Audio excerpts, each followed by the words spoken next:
Desjardins est fier de présenter Les Dérangeants, le podcast de la nouvelle génération d'entrepreneurs au Québec.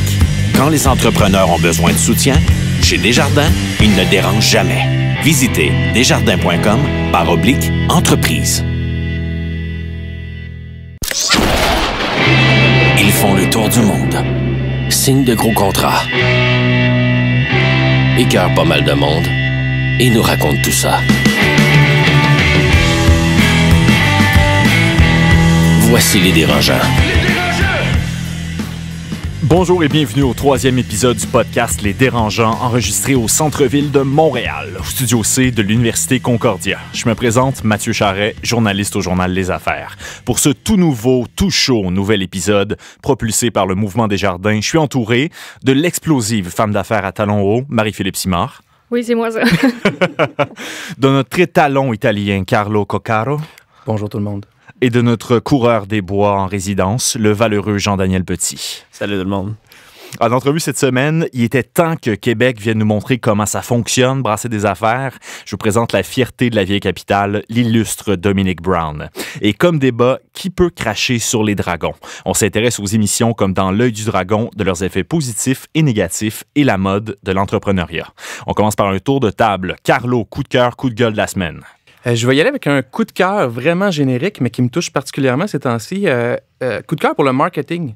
C'est bizarre un peu, puis en même temps, j'ai jamais été un gars traditionnellement de marketing. Moi, je suis là pour le plein potentiel des gens, aider les jeunes et les moins jeunes à apprendre. Puis je me rends compte de plus en plus que c'est tellement important de bien cibler son message aux bonnes personnes de la bonne façon. Je voyais plus le marketing comme quelque chose de négatif avant, alors que maintenant, je trouve ça extrêmement intéressant. Qu'est-ce qui t'a fait changer d'idée? C'était une nécessité de s'adresser aux bonnes personnes de la bonne façon. Je me rendais compte que autant nos produits et services étaient extraordinairement efficaces et bons, autant on a eu de la difficulté à rejoindre les bonnes personnes. Donc, en tout cas, je m'informe et j'apprends beaucoup là-dessus, puis ça me fascine. Marie, coup de cœur, coup de gueule? J'aurais des coups de gueule, mais je vais le garder pour tantôt. Okay, c'est en fonction du thème de l'émission. Mais coup de cœur, hier, il y avait lieu le Démo Day à l'espace CDPQ de Technovation Montréal. Moi, je tripe sur cet événement-là. C'est des équipes, c'est des filles. C'est 10 équipes de 2 à 5 filles âgées de 10 à 18 ans. Qui font une application mobile. Donc, ça prend 20 semaines. Fait qu'ils font un plan d'affaires, ils font tout ce qu'il y a à faire, du marketing, ils font du code, ce que moi, je suis pas capable de faire, puis j'ai comme 27 ans. Puis, donc, ils font... Vieux. Ouais, je sais. Fait qu'ils font tout le code, puis après ça, ils présentent l'entreprise. Moi, je trouve ça extraordinaire. C'est juste des filles, fait que c'est pour aider les filles dans les technos, puis je salue l'initiative. Elles sont capables, les filles, de faire ça? Ah oui, ils arrivent avec... T'es grand niaiseux. Moi, je suis super sérieuse, tu sais. Je suis comme, oui, c'est impressionnant. Carlo, ouais, elle a fait du karaté. C'est ça comme ça, là. Jean-Daniel? Moi, j'ai avec un coup de gueule. On lance notre 2e magazine demain. Et c'est le coup de gueule, c'est la distribution de magazines en Amérique du Nord. Pourquoi? Personne ne connaît ça, mais le gros problème, c'est qu'on passe par des grands distributeurs qui envoient des magazines un peu partout dans des succursales et tout le monde a ça en consigne. Et ensuite, seulement 30% des magazines sont vendus. Donc ça, c'est un très, très bon volume. Ce qui veut dire 70% de 30%, c'est bon. Oui. Donc 70%, qui est la norme de invendus, se retrouve directement aux poubelles. Donc ce qu'on demande aux détaillants, déchirer la page couverture, envoyer ça à l'éditeur et finalement jeter tout le reste aux poubelles. Donc, c'est la raison pourquoi on n'a pas de très bons magazines au Canada et en Amérique du Nord, parce qu'il y a 70% de pertes systématiques dans la distribution de magazines. Puis ensuite, le distributeur prend 50% de marge. Donc, dans un modèle d'affaires, ça n'a aucun bon sens. Mais donc, c'est pourquoi il te demande cette quantité-là? Parce que le but, c'est de vendre de la publicité. On distribue beaucoup plus de magazines. Donc, si je distribue 100 000 magazines, je vends de la pub pour 100 000 magazines. Pubs, okay. Donc, finalement, tout le monde est perdant. Donc, l'annonceur, le client au bout de la ligne, la seule personne qui gagne, c'est le distributeur qui est finalement tout simplement un marchand de pub. On fait une courte pause, puis on va être tout de suite en entrevue avec M. Dominic Brown. Le podcast de la nouvelle génération d'entrepreneurs au Québec. Les Dérangeants. Les Dérangeants!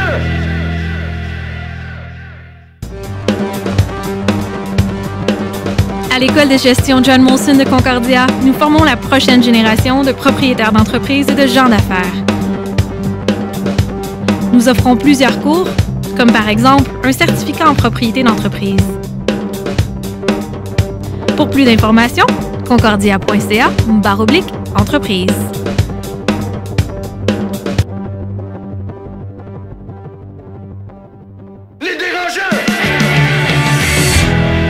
Les Dérangeants.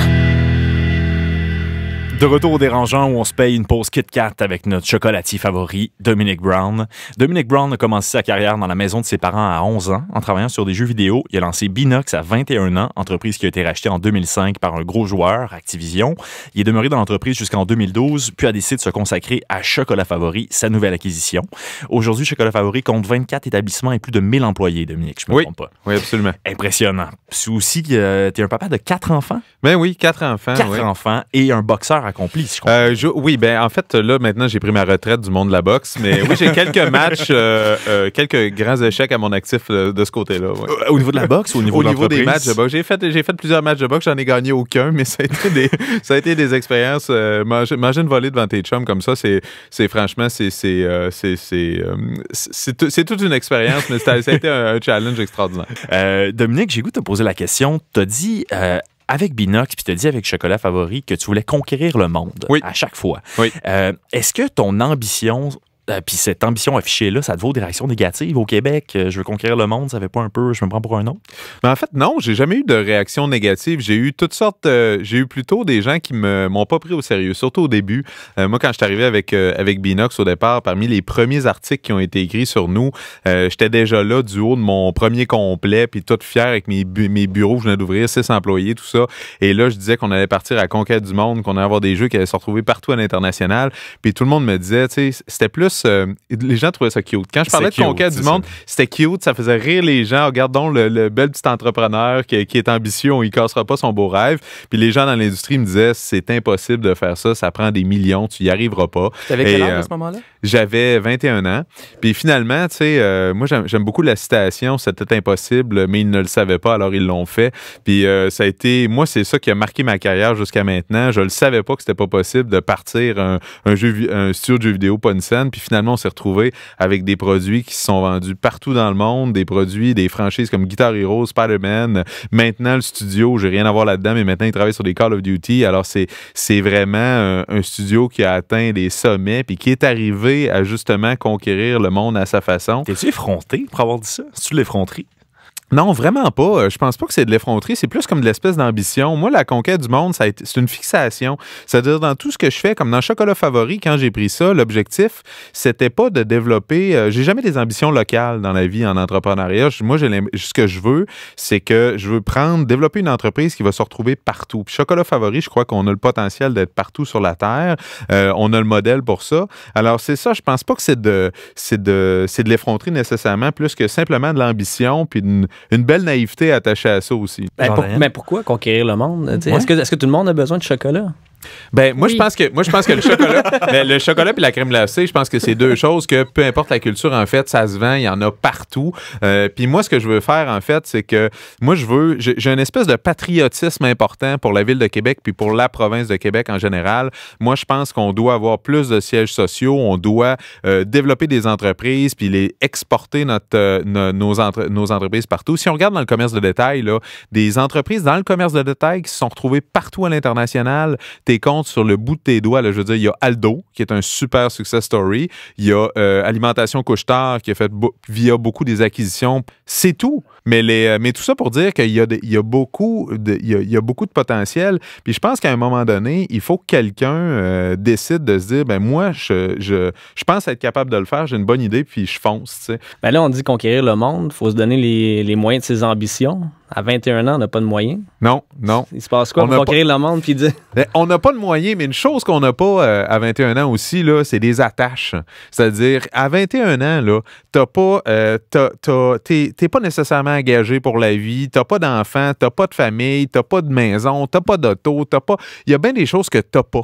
T'as pas d'obligations financières comme tu peux avoir. Puis il y a bien des gens qui vont attendre une éternité en se disant qu'avec l'expérience, à un moment donné, un jour, ils vont se lancer en pensant que ça va devenir plus facile. Moi, je pense que ça devient de plus en plus dur. Parce que se lancer en affaires, moi, je pense d'abord et avant tout, c'est entre les deux oreilles que ça se passe. C'est de décider, de prendre la décision de se lancer en affaires, de faire ce pas-là. Puis après ça, oui, faut que tu ailles chercher du financement. Je t'allais en chercher, ça n'a pas été facile.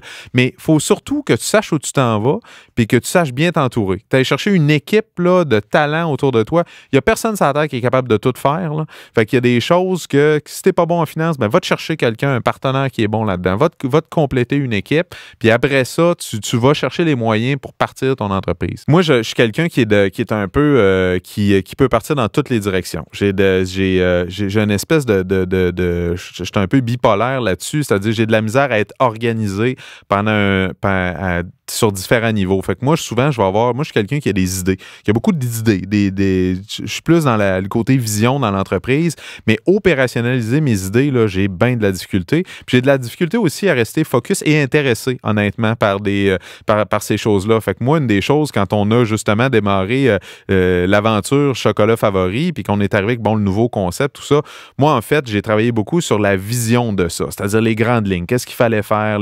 C'était quoi l'orientation créative en arrière de Chocolat Favori, c'était quoi les grandes lignes du concept qu'il fallait qu'il soit respecté dans le design du magasin, etc., etc. Mais après ça, j'ai Virginie Fauché, une de mes partenaires, qui, elle, est vraiment la personne qui a tout opérationnalisé tout ça puis qui a fait que c'est arrivé. Quand on a lancé la fondue au chocolat, c'était une première dans le monde. Ça a été inventé au Québec, ça, par Chocolat Favori. Mais quand on a fait ça, moi, on a eu cette idée-là, mais OK, t'es trop où les cannes? Comment tu fais pour faire tout ça? Ben, c'est tout, encore une fois, Virginie, ma partenaire, qui a tout trouvé ça. C'est le fun aussi parce que son accent de Québec ressort pas trop. Non, pas tant que ça. Non, mais elle fait des tests poteaux. Là. Non, c'est pas Quand t'as parti Binox, t'as fondé ça de rien, là. T'es parti de rien. Oui. Quand t'as racheté Chocolat Favori, c'était pas rien à la base. C'est quoi la différence entre reprendre et créer? Ben écoute, reprendre Chocolat Favori, ça a été radicalement différent parce que quand tu bâtis une entreprise, c'est que tu bâtis une culture d'entreprise. Puis la culture d'entreprise, avec le temps, est toujours, selon moi, un reflet de son dirigeant. C'est-à-dire qu'éventuellement, là, ta façon de gérer une business va transparaître, puis ça va être partout dans le business. Fait que quand tu fondes une business, ben évidemment que c'est instantané. La culture de l'entreprise, c'est toi au départ. Mais quand tu prends une entreprise, ben là, tu prends une culture d'entreprise. Puis c'est ça qui est difficile.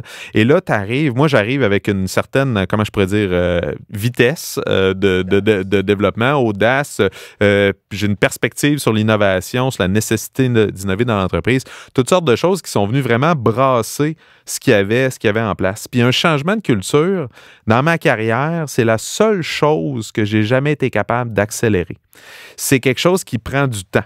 Peu importe comment tu vires le problème à l'envers, parce que tu deals avec une modification des humains. Il faut que tu changes les façons de penser, la perception que les gens ont dans l'équipe, et ça prend du temps. C'est comme une femme enceinte. Là. 9 femmes ne peuvent pas mettre un bébé au monde en un mois. Il y a des choses dans la vie que tu ne peux pas accélérer, puis un changement de culture d'entreprise. En tout cas, moi, je ne l'ai jamais trouvé comme ça. C'est dangereux. As-tu des exemples de comportements qui ont pris du temps? Ah oui, bien, juste toute la perspective, la relation au changement. C'est-à-dire que moi, j'arrive du domaine du jeu vidéo où l'innovation, c'est un prérequis. Tu dois innover à tous les jours. Tu as des changements de tout bord, tout côté. Un compétiteur arrive, il faut que tu scrapes tous tes plans. Tu réorientes une production de 150 personnes dans 24 heures. Des choses comme ça qu'il faut que tu fasses. Fait que dans le jeu vidéo, ces changements-là, ce rythme-là, il est présent. Quand je suis arrivé chez Chocolat Favori, ben là, il y avait toutes sortes de petits changements, des petits comme des grands qu'on arrivait. Puis là, les gens là, étaient virés à l'envers. Des choses simples comme à un moment donné, on avait juste un exemple, on arrive dans les chocolats favoris, je me suis dit ce serait intéressant d'avoir une certaine ambiance musicale, je cherchais d'avoir une expérience client et à l'époque, c'était des... dans l'entreprise. Non, j'aurais pu, oui, ça aurait été une expérience très agréable, mais non, en fait, c'est qu'à l'époque, c'était des radios d'opinion de Québec qui jouaient dans les haut-parleurs et qui donnaient pas exactement l'expérience que je voulais. Alors, on a dit, on va brancher un iPod avec une musique présélectionnée. Alors, immédiatement, sur le champ, j'ai eu une démission d'un employé de la chocolaterie de Lévis qui disait qu'on brimait ses droits, puis ça n'avait pas de bon sens, puis que c'était le même depuis des années. Puis ça, c'est un tout petit exemple dans un océan de réaction à toute forme de changement. Là, je vous ai nommé le changement probablement le plus insignifiant qu'on a fait dans le business. Alors, imaginez quand touche pas à ma radio. Là. Imaginez quand on a changé le logo. Et tu sais, ça a été là, des manifestations. Mais puis je veux surtout pas rien enlever aux fondateurs. Je veux dire, les fondateurs de Chocolat Favori, ça datait de 1979. Ils avaient créé quelque chose d'extraordinaire. C'est eux qui ont inventé la crème glacée enrobée dans le véritable chocolat, tout ça en 96. Puis c'est eux qui ont démarré ce mouvement-là que moi je n'ai fait qu'accélérer avec une bonne équipe, mais avec un changement de culture aussi. Et le changement, ça me parle beaucoup parce qu'on a fait une reprise. C'est pas similaire, c'est pas aussi gros. Puis je viens du monde de la publicité, donc même l'innovation, tout ça. Nous, on a fait une erreur fondamentale. On a pris les bons coups de la pub, des horaires variables, un côté de liberté. On a appliqué ça à une manufacture. La pire chose qu'on aurait pu faire. Ouais. De ton côté, ça a été quoi la pire chose dans le changement? Tu sais, c'est beau, il y a des beaux changements qui sont positifs, mais quel était le truc que tu as apporté du jeu vidéo qui a finalement été vraiment une mauvaise décision? Qui a été une mauvaise décision. J'ai bien de la misère. Moi, j'ai de la misère à... Je suis pas quelqu'un qui reflète beaucoup sur ses échecs ou ses erreurs dans la vie. Premièrement, je considère qu'on fait pas d'échecs, on fait juste des erreurs. C'est-à-dire qu'on doit réaligner le tir, mais l'échec a quelque chose, a une finalité là-dedans. Fait que c'est la même chose. Je prends rarement conscience de ça. Une des choses que je peux dire, par contre, qui a été une grosse... une forme d'échec, oui, peut-être, c'est un échec au niveau de la communication. C'est-à-dire que moi, j'ai eu des gros clashs au départ, où moi, je suis quelqu'un qui croit beaucoup que tu vas régler beaucoup de problèmes en communiquant beaucoup avec tes employés, en leur expliquant pourquoi tu fais les choses et tout. Puis, quand je suis arrivé, j'ai beaucoup essayé de passer le message, de communiquer, de parler de la vision, de pourquoi il fallait changer les choses. Et ça a été un échec. J'ai pas été capable de rallier les gens de la vieille garde ou tu sais, les gens il y en a qui ont quitté, il y en a d'autres qui ont suivi par obligation, mais finalement, j'ai été obligé de passer par de l'imposition parce que sinon, ça bougerait pas. Puis finalement, cette imposition-là, tu sais, je peux pas dire que ça a été un échec parce que finalement, ça a tout été des bonnes choses, on a claqué des beaux coups de circuit comme ça, mais l'échec a peut-être été dans le ralliement, puis on a perdu des gens, mais en même temps, ça a amené des nouvelles personnes. Fait que tu sais, c'est toujours c'est pour ça que moi, des échecs, pour moi, il n'y en a pas tant. C'est pas une démocratie. Mais c'est un bon point, tu sais, pour les gens qui veulent reprendre la business. Tu mieux quand tu arrives, il y a deux façons de faire. Est-ce que c'est mieux de presque slacker tout le monde puis on repart à zéro? Ou tu essaies de garder un petit peu puis de les ramener puis de tranquillement, pas vite? Y a-t-il une meilleure façon pour... Le premier été que j'étais propriétaire, je n'ai fait qu'aller en magasin, regarder comment les clients se comportaient, tout ça. Fait que j'ai pris quand même le temps de prendre le pouls de la business. Je pense pas que c'est une bonne chose d'arriver dans une business puis de slacker tout le monde. Tu perds un capital d'expérience puis de connaissances qui serait vraiment une folie, je pense, de faire ça. Maintenant, par contre, c'est que toi, tu arrives puis ton rôle en tant que président ou nouvel actionnaire, c'est de donner une direction à l'entreprise. Puis une chose est sûre, c'est qu'il faut que, en tant que capitaine de bateau, il faut que tout le monde se rallie à ta direction. Il faut que tout le monde s'en aille dans cette direction-là. Et s'il y a des gens, une fois que tu leur as expliqué, une fois que tu as essayé de les rallier, qui ne se rallient pas dans cette vision-là, ou qu'eux autres, c'est plus des opérateurs, c'est moins des développeurs, ils n'ont pas le profil pour, mais là, à ce moment-là, c'est de s'asseoir avec ces gens-là, puis là, oui, peut-être renouveler une partie de la garde, là. Dominique, l'expansion est vraiment rapide, hein, de Chocolat Favori. Là, vous êtes rendu à 24 établissements. T'as pas peur que ça aille trop vite? Ah, je le sais pas. J'ai peur de plein d'affaires. Je me réveille le matin, j'ai peur de tout. Je veux dire, parle-nous, écoute, je suis toujours stressé de plein d'affaires. C'est sûr que moi, je me remets toujours en question presque à tous les jours, là, pour vrai, sur nos décisions. Je les repasse dans ma tête et tout. Je pense qu'en termes de la croissance, moi, jusqu'à présent, je pense qu'on a été plutôt lent, en fait. Ma perception, c'est qu'il faut absolument qu'on accélère. Puis actuellement, je travaille beaucoup à trouver des façons d'accélérer notre développement. Comme par exemple, l'Ontario, on va accélérer beaucoup notre développement. On ne prendra pas autant de temps qu'on a pris au Québec. Ben là, on vient d'ouvrir à Toronto. En fait, au nord de Toronto, ça va très, très bien. On est content. Alors, tu sais, il faut qu'on accélère le développement parce qu'on a un enjeu. On est les premiers avec ce concept-là. Puis là, il y a toutes sortes de gens qui veulent essayer de nous copier et tout ça. Puis on génère de l'intérêt, évidemment. On est rendu quand même très connu au Québec. Plus vite que des Oui, exactement. Puis il faut, parce que j'ai un enjeu de vitesse de développement, puis bien que je considère que je pense que le nerf de la guerre reste dans les produits, puis d'offrir quelque chose d'extraordinaire, puis de continuer à innover. On a toute une branche de business qui ne fait que ça. Il reste que si j'ai un compétiteur, par exemple, aussi bête que, mettons, Dairy Queen, qui est un joueur que je considère qui n'est pas du tout dans la même gamme que nous autres. Le préféré de Carlo. Mais s'il ouvre dans un centre et se négocie, par exemple, une exclusivité sur la crème glacée, bien, il me barre ce centre-là. Alors, et ça, peu importe que j'ai un produit de qualité ou pas, j'aurais beau broyer dans mon coin, avoir le meilleur produit du monde. C'est barré, c'est légal, je peux pas rentrer là. Alors, il y a des enjeux de développement, il y a des enjeux de vitesse de croissance. Et je me présume que ces enjeux-là viennent avec des enjeux financiers, parce que amener une croissance aussi rapide, ou en tout cas la plus rapide possible, nécessite beaucoup d'argent. Est-ce que ça, c'est un enjeu à court terme ou... Oui, ça, c'est sûr que c'est un enjeu parce que là, actuellement, on arrive justement, comme tu le mentionnes, avec une vitesse de croissance et des choses qui sont quand même intensives au niveau du capital. Parce que là, actuellement, sur les 24 chocolats favoris, on en a à peu près 50% qui sont sous franchise avec un partenaire. Tout le reste est corporatif, puis on veut continuer à développer corporatif.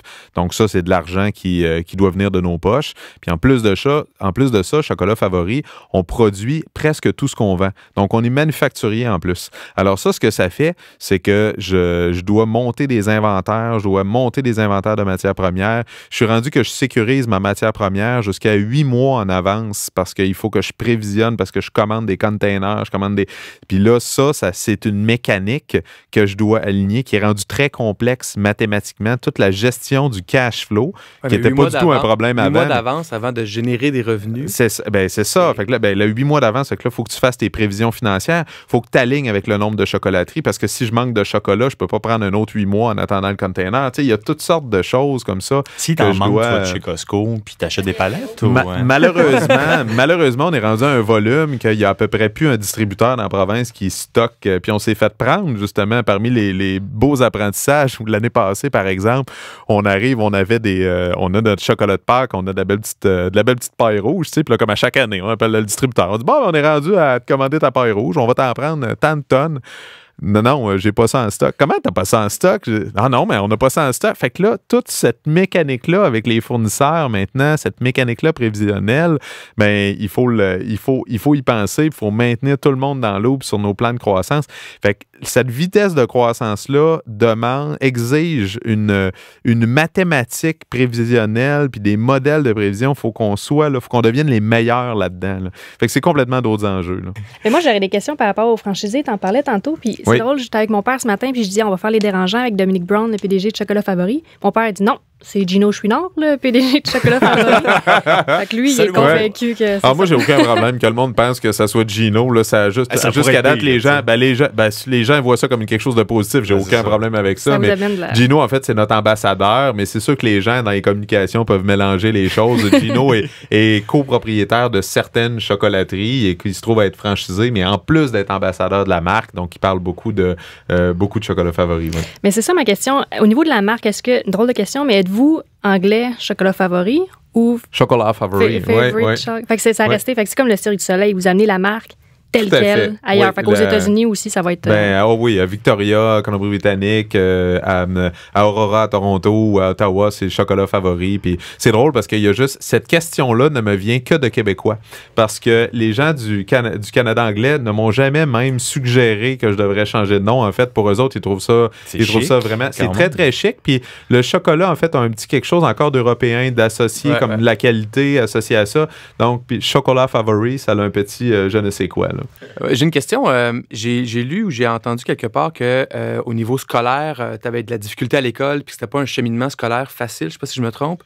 En fait, moi, j'avais de la grande facilité à l'école. Puis c'est simplement que quand je suis arrivé, tu te trompes pas non plus parce que quand je suis arrivé au cégep, en fait, je me suis inscrit en technique informatique parce que je voulais arriver sur le marché du travail au plus sacrant pour partir mon entreprise. Puis finalement, à l'époque, il n'y avait pas de cours de jeux vidéo, il n'y avait pas de cours d'informatique graphique. C'était l'informatique de gestion, ça m'intéressait zéro.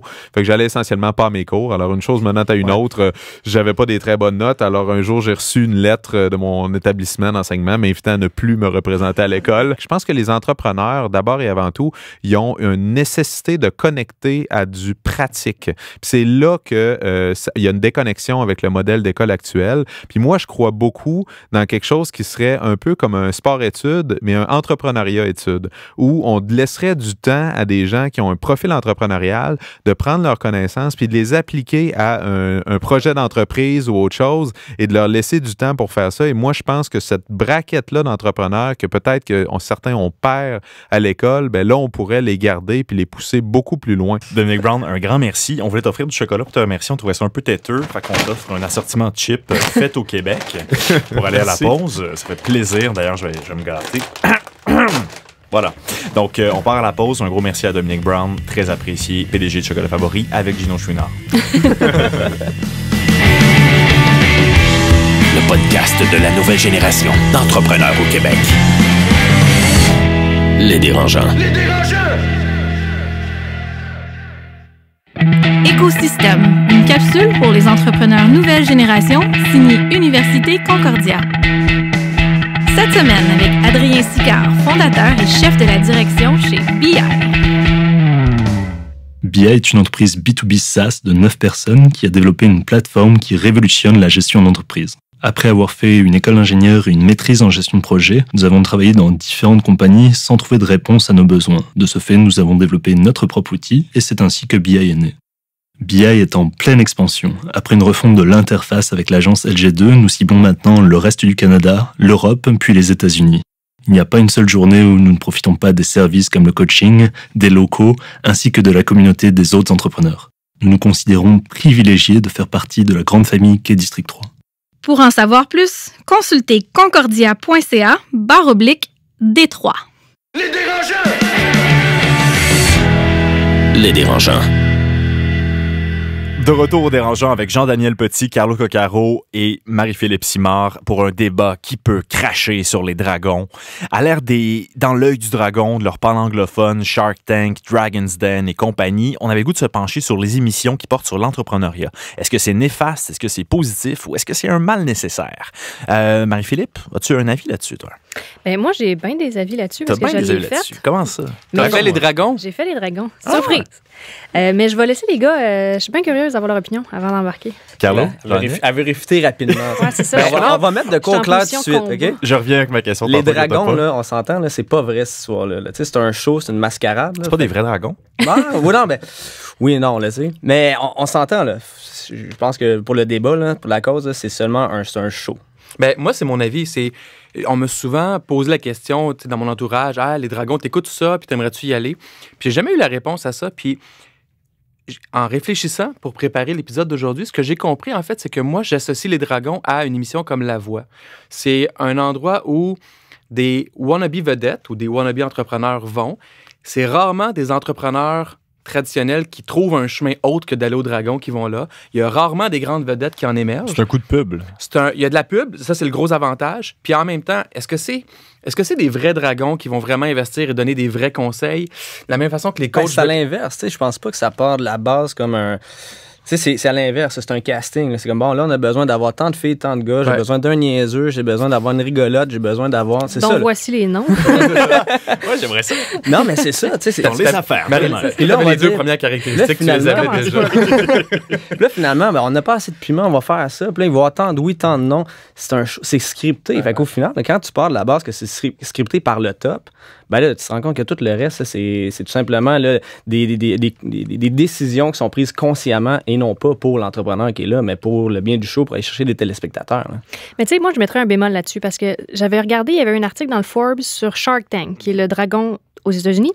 Puis il avait contacté tous les gens qui avaient eu des deals, en vrai, là, pour vrai. Puis il avait dit, OK, combien de deals ont été conclus pour vrai? Puis avec quel dragon? Puis qu'est-ce que, tu sais, pour voir des... En tout cas, il s'était rendu compte que Mark Cuban, c'était celui qui closait le plus de deals, qui avait dit à la télé, je pense, 70 ou 80 %. C'est quand même C'est élevé. un taux de 25-30 % je pense, de C'est vrai ça. closing à la Au fin, Québec, là, c'est à peu près autour de 25-30. Moi, j'ai des amis qui l'ont fait, les dragons. Il y en a que ça n'a pas closé, il y en a que ça a closé. Moi, ça n'a pas closé pour X raisons. Donc, tu as eu une offre que tu as acceptée. J'ai eu une offre. Mais quelques mois plus tard, finalement, ça n'a pas été... Et est-ce que tu l'as accepté exactement. consciemment de dire, bon, mais Marie-Philippe, si tu acceptes, là, tu as plus de chances de passer à la télé. Donc, Ben, c'est rappelle-nous ça l'expérience. l'affaire. C'était avec qui? Comment c'est passé? Moi, quand je suis allée, la business, elle avait 2 mois. Fait que j'étais bébé business, même pas dedans, là. Puis, je pense qu'on avait 5 000 $ en revenus, d'attard, là, c'était tout, tu sais. J'étais arrivée là, j'ai pitché 1 million de valorisation, je voulais 100 000 $. Ouais, c'était baller un peu. Je voulais 100 000 $ pour 10 % de la business. Finalement, on a parlé avec les autres. Ils ont trouvé que la valorisation était trop élevée. Ils ont été super gentils, par exemple. Puis Daniel Henkel a dit, OK, je t'offre 100 000 $ parce qu'il faut comprendre qu'ils ne peuvent pas jouer sur le montant. Ça, les gens ne le savent pas, là, mais ils ne peuvent pas jouer sur le montant. C'est le montant minimal. Ils peuvent aller plus haut, mais ils ne peuvent pas aller plus bas. Tu peux pas faire ils peuvent pas te donner 50 000, c'est minimum 100 000. Fait qu'ils ont dit, OK, je vais te donner... Daniel Henkel a dit, OK, je vais te donner 100 000 pour 40 % de la business. C'est pas un bon deal, là. Comme personne n'est surpris, là. C'est pas un bon deal. Mais tu dis, personne n'est surpris, là. Les gens, ils pensent que tu closes des deals comme ça, là. Non, mais 100 000, c'est ça. 51 %, c'est pas la réalité, là. Mais c'est ça. De un, c'est pas la réalité avec le marché. Puis de deux, tu sais, après ça, il y a des discussions, il y a de la due diligence qui se passe, etc., etc. Mais il faut comprendre qu'au Québec, tu sais, à Shark Tank aux États-Unis, si tu dis non, je prends pas un deal, tu claques puis tu t'en vas, t'es hot, t'as des balls. Au Québec, c'est pas la même mentalité. Si tu prends pas le deal, tu craches sur de l'argent, c'est pas bon.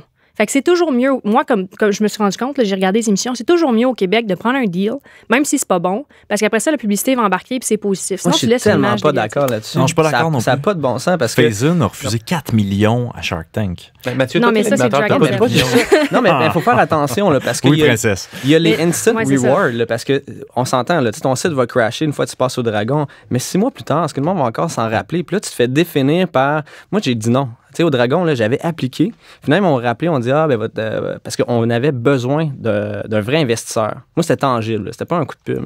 Puis finalement, quand ils nous ont appelés, là, ils commencent à poser des questions. Ils sont comme, ouais, mais c'est pas vraiment des deals qui sont pas vrais. Mais si tu dis oui, t'as plus de chance de passer à la télé, mais après, voir le due diligence. Puis là, on verra. Puis là, j'ai dit, OK, mais j'ai 2 entreprises. Ah, on est juste intéressé dans celle-là parce que c'est intéressant, fleuron québécois, tout ça. C'est laquelle, Abitibi-Inco? Abitibi-Inco. Finalement, j'ai fait, c'est pas ça que j'ai besoin pantoute. Moi, j'ai besoin de l'argent tangible. Là. J'ai besoin d'un vrai deal. Et d'un vrai investisseur aussi. Puis ça, là, ça se close en plusieurs mois. Vas-y. Parce qu'après ça, le problème, c'est on se calme. Je vais monter ça. Non, mais tu t'en vas au Dragon et là, on va dire, tu veux passer à avoir de la pub. Et moi, si Caroline Néron dit, je te fais un deal, puis je dis oui, là, c'est Caroline Néron qui définit qui est Abitibi-Inco. Et un peu comme Gino Chouinard tantôt. Hey, fait comme ça, Abitibi-Inco. Ah ouais, Caroline Néron. Pas en tout. Ça n'a rien à voir avec ça. Fait que finalement, là, si tu vas là juste pour la pub et tu n'es pas préparé, quelqu'un qui n'est pas conscient du pouvoir des médias, qui n'est pas conscient de son image, qui n'est pas conscient de tout ça, va se faire détruire. Ouais, mais attends, tu sais, moi, je pense pas que mon brand est associé à Daniel Henkel. Il y a personne ici qui se rappelait qu'elle m'avait fait une offre. Là. Fait que, tu sais, moi, je mettrais un bémol là-dessus. Puis il faut comprendre que quand tu rentres dans le den pour les Dragons, oui, ils veulent faire un deal. Je pense pas que personne est comme non, je veux pas faire de deal, je veux juste être à la télé. Il y a des gens qui vont là pour faire des deals pour vrai, puis les investisseurs, ils veulent faire des deals pour vrai. C'est juste que des fois, ils se rendent compte après que le due deal marche pas, ou que finalement, le business n'est pas comme ça, ou finalement, le deal est pas bon. Il y a bien des entrepreneurs qui disent comme moi, il y a bien des entrepreneurs qui disent, gars, le deal était pas bon, on va essayer de renégocier quelque chose, puis finalement, ça marche pas, puis ça plante. Mais je pense pas que personne arrive, puis ils sont mais en même temps, de mauvaise foi. C'est pas de mauvaise foi, mais je pense que c'est quand même je pourrais dire de mentir au public parce que je pense que monsieur, madame, tout le monde ne fait pas le due diligence de savoir que c'est un show. Puis on va se le dire, là, c'est impossible de closer un deal vite comme ça, là. Il demande tes états financiers avant, là, mais il n'a pas rencontré l'entrepreneur avant, il n'a pas fait de visite de ton usine, ta manufacture. Ça prend des mois et des mois à aller closer un vrai gros deal. Là. C'est pas en 2 secondes là. Fait que là, ça crée vraiment une espèce de gap entre la réalité puis ce qu'eux, ils te vendent. Là. Et moi, c'est probablement la raison pour laquelle j'ai arrêté d'écouter l'émission. Là. Des fois, j'en pogne des bouts, mais pas trop. J'écoutais beaucoup Dragon's Den au Canada anglais, où là, je trouvais que les commentaires des futurs investisseurs, en tout cas des dragons, étaient beaucoup plus vrais, beaucoup plus crus, beaucoup moins soft. Pas dans le sens de méchant, mais dans le sens de vrai. Au Québec, les commentaires sont « Ah, wow, tu es un extraordinaire entrepreneur. » Je suis le premier à admirer les entrepreneurs. Tout le monde en parle, c'est la même chose. C'est ce qu'on parle en Europe et ici, c'est la culture québécoise. Oui, mais exactement. On est fin. Les chiffres ne sont pas toujours tout montrés pour permettre à l'auditeur de bien comprendre justement la réalité économique de l'entreprise, le modèle d'affaires de l'entreprise. Donc, ça donne une vision qui est assez incomplète de l'entrepreneuriat. Et autant... Toutes les émissions qui peuvent valoriser l'entrepreneuriat, on peut juste être pour. C'est notre mandat avec Les Dérangeants, entre autres. Mais c'est déjà ça. Oui, c'est ça. Mais c'est peut-être juste ça que ça amène, mais sans le faire d'une façon aussi complète que j'aimerais que ça le fasse. Parce que, tu sais, si t'es un dragon, ben, ce show-là sert à quoi? Il sert à faire ton branding personnel. Tout à fait. Tu sais, là, Alexandre Taillefer, là, ben, c'est un méchant bon timing d'être un dragon, par ça, lancer Théo Taxi, tout ça. C'est un super bon move. C'est intelligent. Ça, c'est un entrepreneur. Et peu de gens le connaissaient avant, vraiment. Mais là, fait que ça, là, c'est excellent pour le dragon. Puis lui, là, il peut décider de signer les deals qu'il veut, qui va être. Ça va faire bien paraître. Après ça, là, ben, écoute, j'embarque pas dans ton deal là, parce que c'est pas vraiment bon, mais devant la caméra, ça a l'air super bon. J'ai l'air bien sharp. Mais ça, je pense que ça dépend des dragons. Tu sais, tu le vois, il y a des dragons. Je nommerai pas des noms encore une fois, mais nomme des noms! Il y en a, tu le sais, qui closent. Ce sont ceux qui closent le plus de deals à la télé. Dans la réalité, c'est ceux qui en closent le moins. Là. Fait que là, tu dis, gaffe, fille ou gars.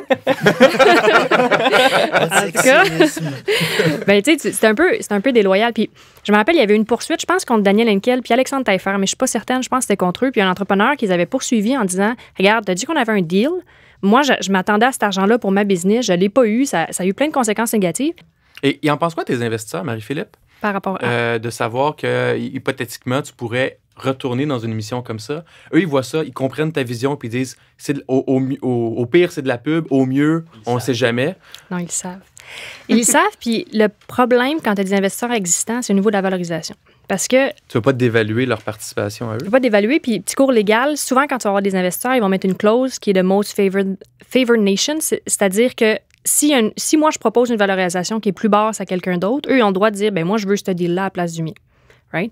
Fait que si je m'en vais hypothétiquement à Dragon's Den, puis je pitch 2-3 millions de valorisation, alors que ma vraie valorisation est 2, voire 3 fois plus que ça, ben eux, si je close un deal pour vrai avec le président de Joe Fresh, par exemple, ben là, eux, ils peuvent embarquer dans ce deal-là. Fait que c'est balancé, là. Écoute, les retombées ont été vraiment, en termes de revenus, là, puis tu sais, c'est pour ça aussi, tu sais, nous autres, on a passé 3 minutes à Radio-Canada, that's it, là.